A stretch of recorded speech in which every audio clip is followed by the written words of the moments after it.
Fantastic. I'd now like to give the floor to Steve McShane to introduce our esteemed guest speaker. Sure. So our local economy only gets better if we diversify it. And certainly as agriculture is a major driver throughout the region, there's been a lot of interest in ag tech. And one of the most successful ag tech outfits in the area that's grown at quite a quick pace is called FarmWise. And today we have one of the leaders behind that organization as a guest speaker. He's no new guy to agriculture, having worked in a business development and commodity management role for different players on the shipping side, seed side, seed breeding, business development. And well, it's just with great pleasure that I'm able to introduce a good friend and our speaker today, the commercial operations director for FarmWise, and that's Jaime Eltit. So Jaime, welcome to Rotary, and thanks for your presentation today, and the floor is yours. Thanks, Steve, and thanks everyone for having me. Yeah, so really excited to tell you guys today a little bit about FarmWise. I'll start with a short presentation, and then we can I can kind of show you guys a video of what our machine does and our technology does, and I'm sure we'll have time for some questions after that. So with that being said, I'll share my screen here. Let me know if you guys can see my screen once I present it. Oh, we can see it now. Great.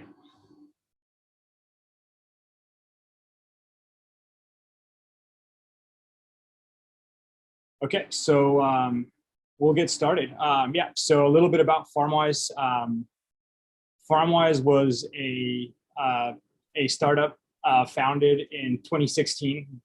We originally were founded in San Francisco, raised a seed series and started with some small prototypes, and started with a really small team out of San Francisco and a couple of pilot growers in Salinas, with the goal of developing technology that could optimize, labor-intensive tasks such as weeding and things like that.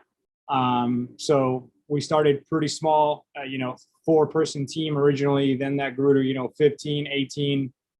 Today we have a 60-person team, including Mindy, who's obviously one of your members.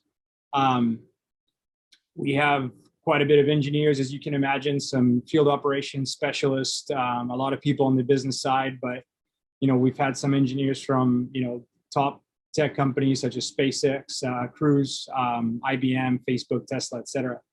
Our co-founders are both French guys that were doing their their masters here in the US. One came from MIT, the other one from the Stanford program. Pretty young guys, both in their mid-20s, but the company was founded in the US, and we're by all means an American company in the sense that we manufacture and source all of our components from the US. So after starting in San Francisco, we scaled to Salinas in 2019. And we, started with 3 small machines as prototypes, and then we built 14 of our, series, V2 or V3 machines, which are our Titans. And this is what our Titans look like. And basically, what our machine does, to give you guys a snapshot, is we leverage artificial intelligence and machine learning to localize a stem on a crop, very similar to the technology that Facebook uses to kind of recognize a face and say, that's Steve, or that's Andrew, or that's Jesse. We do that with plants. So we've developed these algorithms that can localize a stem, that can tell a plant away from a seed, just like you can see in picture number 1 here.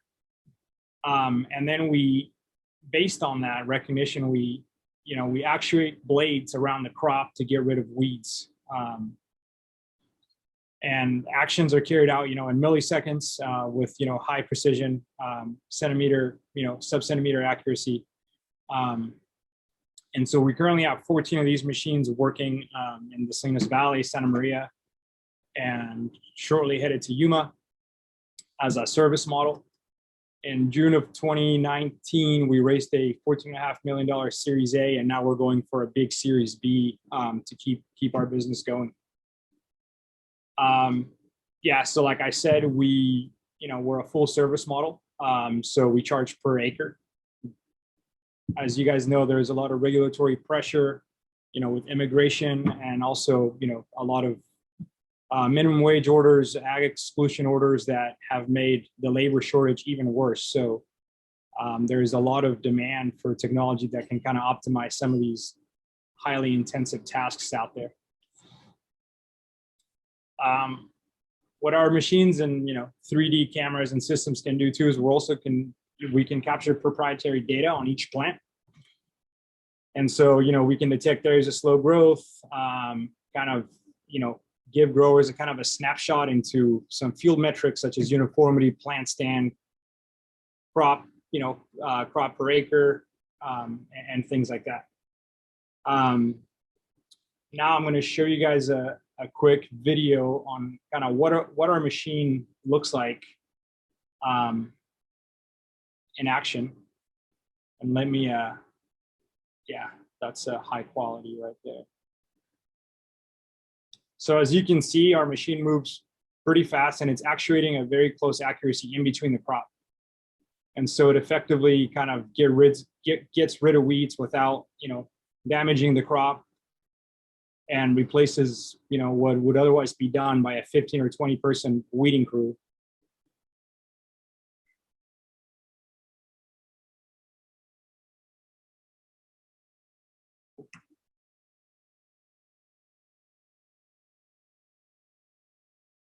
So there you see our machine weeding and romaine. Here you can see it actuating around some broccoli.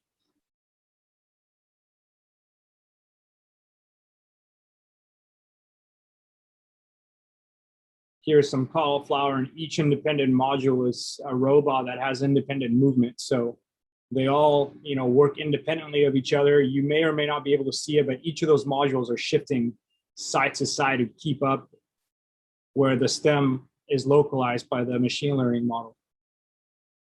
Here we're weeding in some organic celery at very tight spacing.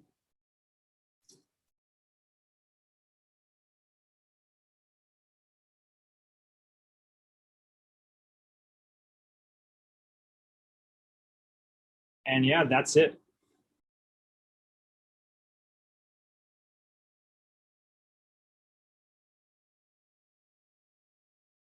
I'd be happy to take any questions or comments, remarks, if anybody has any. I have a question. Yeah, hi, Jerlyn. Hi, Jaime. How in the world does the machine, do you plant all of them in a straight line? And is that done by workers, or is the planting also done by a computer so that it's perfectly aligned? So the planting is done by either planters or transplanters via, either belts or a series of what you call a carousel planter. They're planted at a predetermined spacing, but there's so many variables out in the field that even though, they are planted at a predetermined spacing, there's still variations within the crop line where it shifts side to side or it shifts up and down. And that's why you need really high precision tools, because a planting is never going to be perfect, right? You have clods, you have, weather events, you have, different soil conditions, moisture. So yeah, that's why our machine needs to have individual modules that can kind of keep up with the variations in the planting pattern. Thank you, Jaime. Yep. And so today we're working with 15 of, the largest growers in Salinas and Santa Maria, and yeah, covering, anywhere from 200 to 300 acres a week.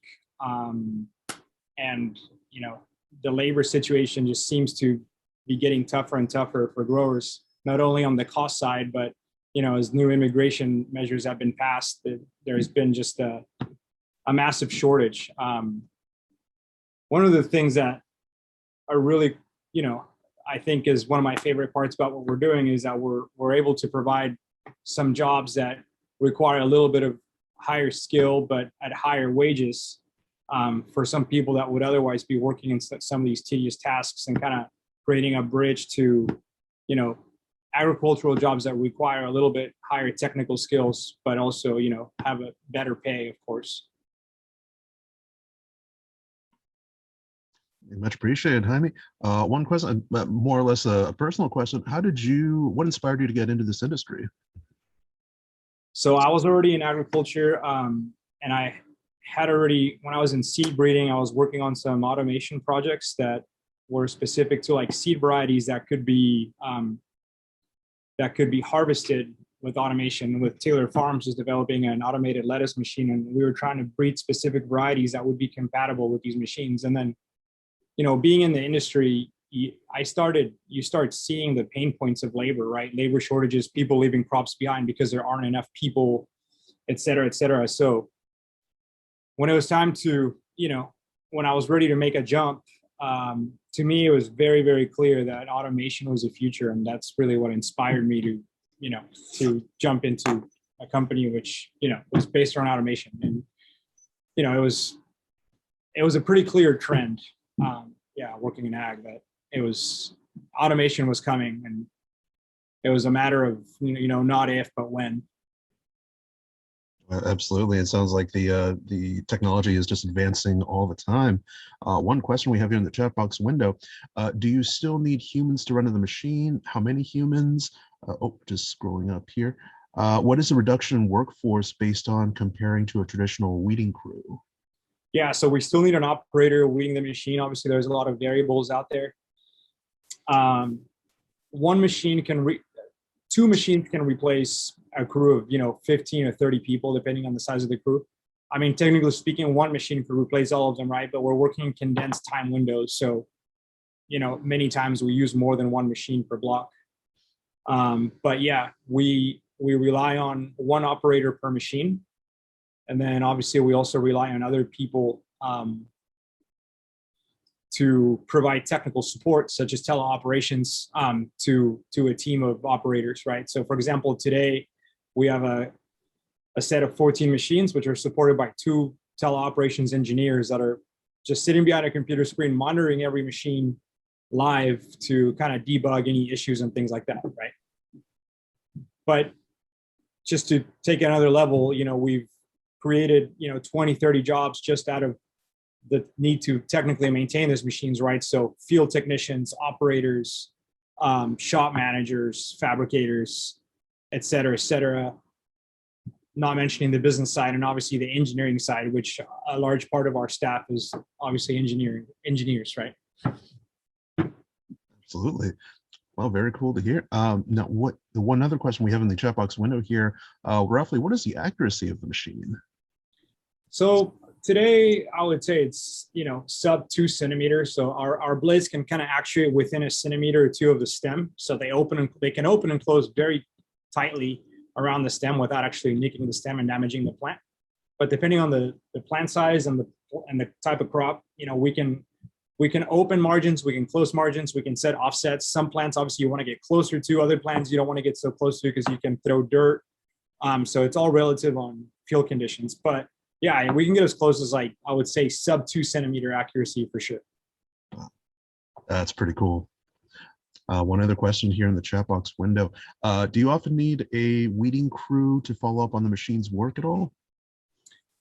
Usually not. In some extreme cases, yeah. One of the kind of fringe use cases in which you do need a machine to follow, a crew to follow the machine is a term called a double, right? So a lot of crops are transplanted, meaning that it ensures singulation. You're going to have one crop here, another crop in 10 inches. Many times lettuce is planted at very high density and then it's thinned. So what can happen if the ground prep isn't right is that you get what's called a double. It's 2 plants germinating right next to each other. Obviously, the machine is going to detect that as 2 plants, and it's going to stay open for them because we teach the machine not to kill the plant. In that use case, sometimes a reduced crew has to follow through and grab the doubles, but you still provide significant savings to the grower. But the double issue is also being mitigated by planning at wider spacing and more accuracy coming out of the planting technology. Excellent. One other question here, something I was thinking as well. Can the machine work in other crops than, say, just the Salinas Valley salad crops, or can a machine be modded in a way to work with different types of crops? Yeah, so technically speaking, the machine can work on any crop as long as we build a machine learning model to recognize said crop, right?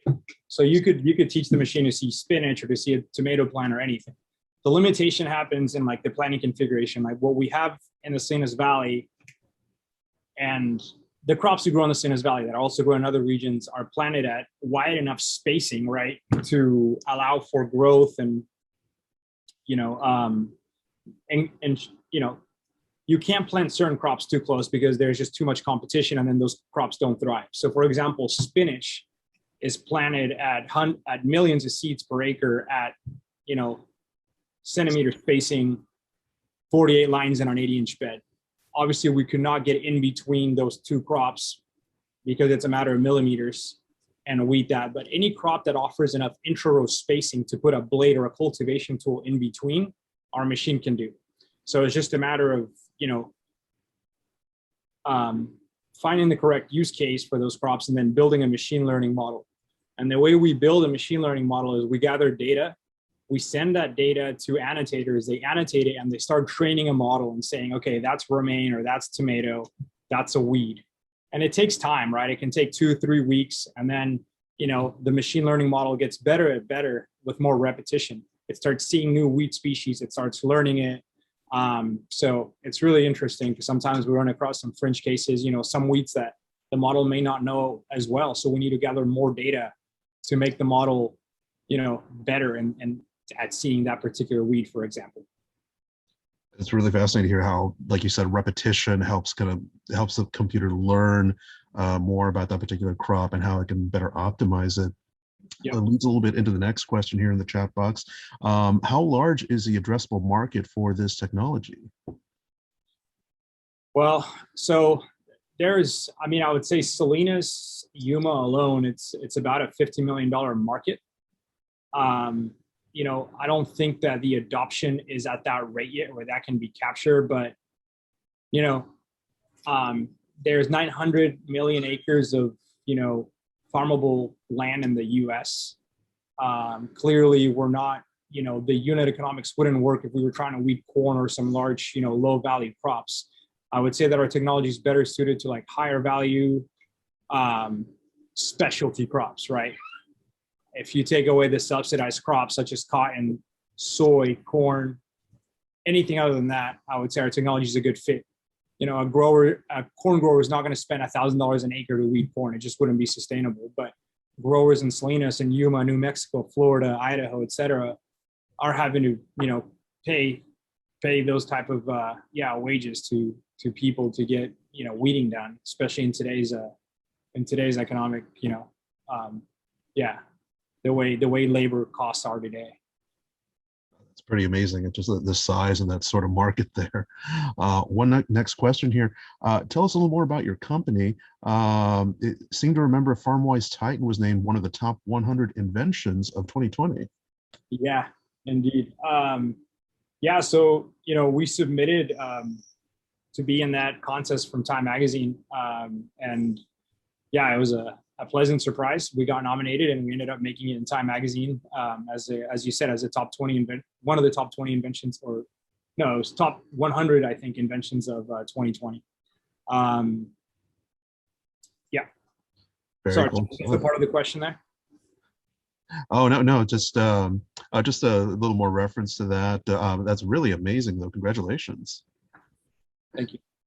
Let's see here. Another question. I have a question. Oh, of course. So this machine only does weeding. Do you anticipate this type of technology moving forward to do picking of the lettuce or tomatoes or whatever the produce? Yeah. I mean, is there machines for picking? I don't even know. Yeah. Harvesting is definitely like a huge market need.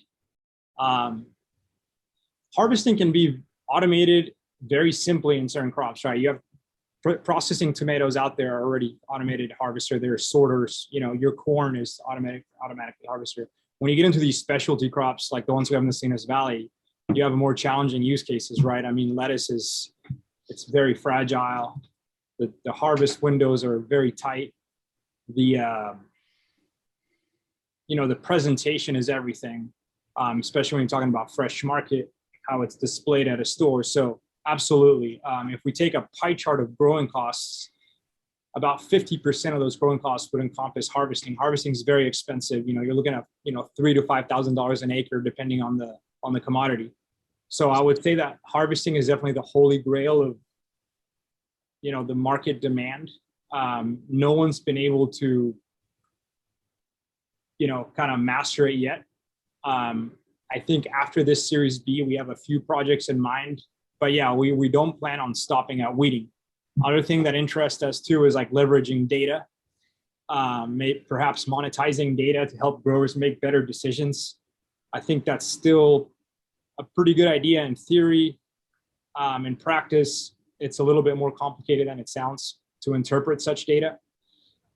And another, to kind of follow up on that question, another thing that really interests us is, applying other type of technologies to being able to weed like these high density crops, right? Like a spinach, which is just a bed that has millions of seeds, and you're looking at a very thick canopy, which you could never weed it with mechanical tools.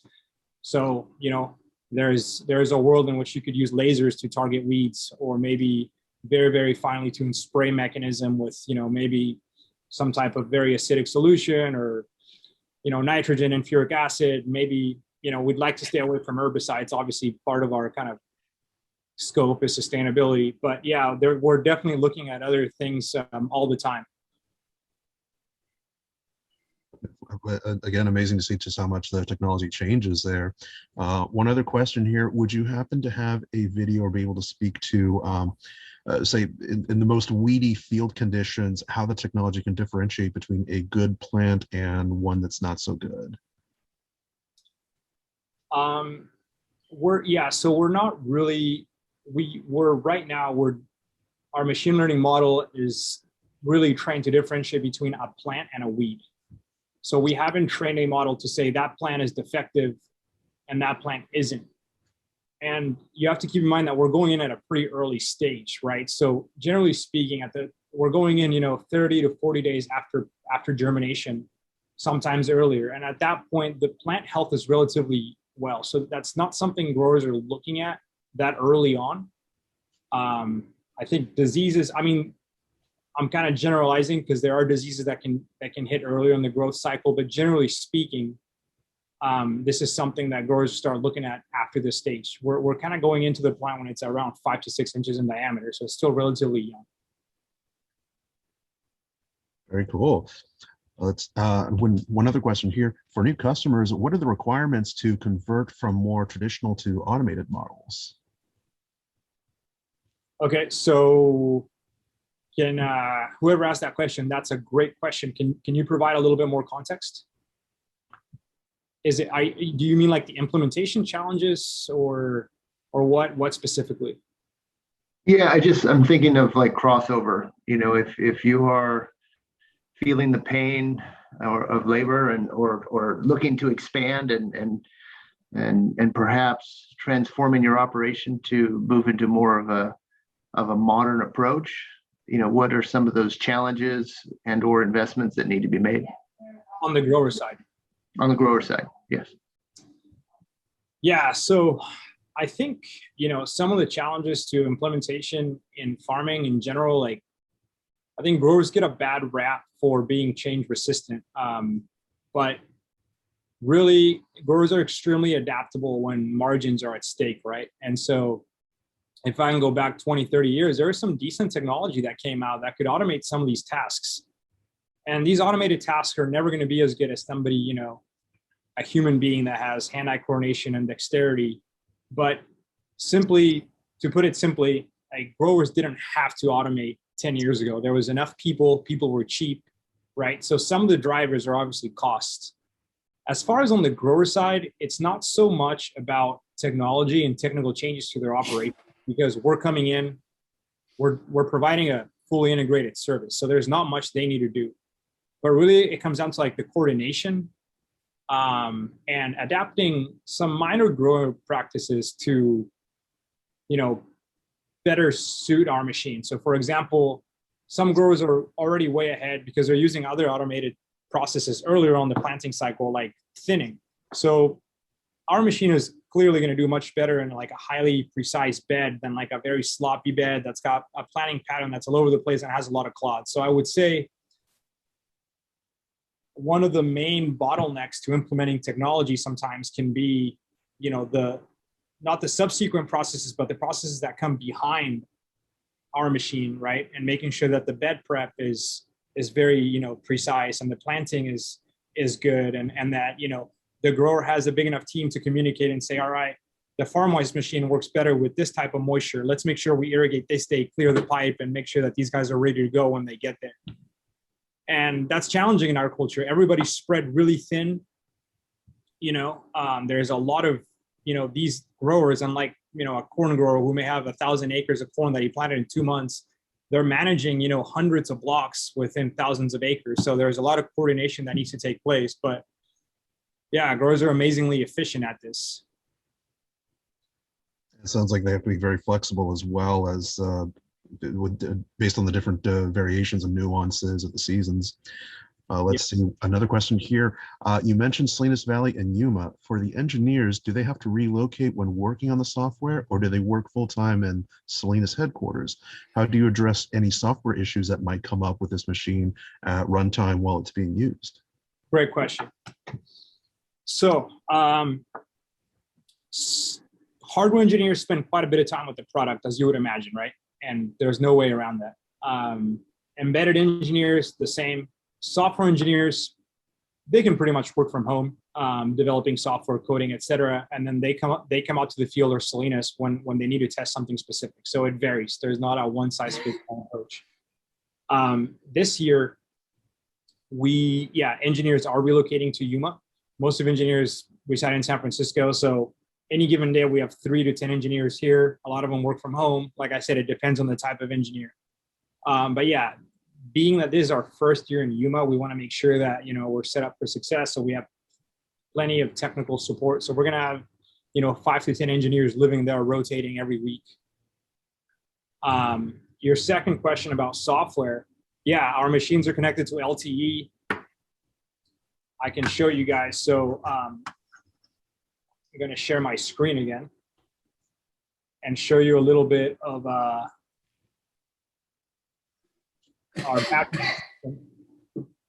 So here, for example, we have every job that we're weeding in, and if we go live, we can see each robot, what the robot's doing. You know, you can see the machine learning models predicting in real time. And so, yeah, absolutely. Engineers can go in here and debug at any time, right? The operator will alert us if a blade stayed closed. The engineer has a decision tree. He'll ask a series of questions. He'll determine maybe it's a pneumatic solenoid that went out. Perhaps, you know, there's a bug in the software and we need to reboot the system, et cetera, et cetera. So absolutely, we have full access to all of our machines at all times. And the 2 teleoperations representative that I mentioned earlier are the ones that are, you know, owning this process anytime that there's machines on the field. I say it's very cool to see just live view of exactly of these machines at work. Yeah. Very nice. All right, and I think that's all we have in for the chat box window. We have, I think, time for maybe 1 or 2 more questions. Jaime, let me just ask real quick. How many pictures are you taking? Like, I see all these machines and there's video. I mean, you must have like servers full of like data and photos. We're taking a ridiculous amount of pictures. Yeah, more than I can put into words. But yeah, we're taking pictures. I mean, every actuation that happens around a plant comes from a picture. So yeah, millions of pictures every day for sure. Yeah. Sorry to interrupt there. Oh, that's a great question. Excellent. I think we have time for 1 more question. Yeah, I have 10 minutes. If you guys, if you have more questions, happy to answer them. Absolutely. Absolutely. Actually, Jaime, a bit of a hardball question here. Are any of these, from the chat box window, are any of these machines from the future to find Sarah Connor? Say that again? Are any of these machines from the future looking to find someone by the name of Sarah Connor? You guys work with Skynet, I think, as what it's a reference from the Terminator movies there. Sorry. I wasn't big in the Terminator series. I thought it was a Back to the Future reference at first. Yeah, there's there's been a lot of funny references made to our machines. One time when our Titan came out, somebody like on Twitter retweeted something that it looked like a Star Wars machine. And, you know, our machines do have kind of like a pretty peculiar, like military look. They were built by Roush in Detroit. Like we engineered our machines, but we outsourced the manufacturing to them. So they do kind of have this futuristic military look. Roush definitely specializes on a lot of military contracts and things like that. So we've gotten plenty of funny kind of puns like that regarding the look of the machines for sure. It looks like we have a hand raised from Dr. Betty Lust. Betty, if you'd like to unmute. Yes. Jaime, this would just be great for our students, you know, for future careers for our students. So could you really share with us the career technical tracks or strands or pathways that we should have students placed on at this time to prepare? Yeah, absolutely. So we've had a couple like very successful interns. You know, one of our engineering interns in Yuma last year is now a full-time teleoperations representative.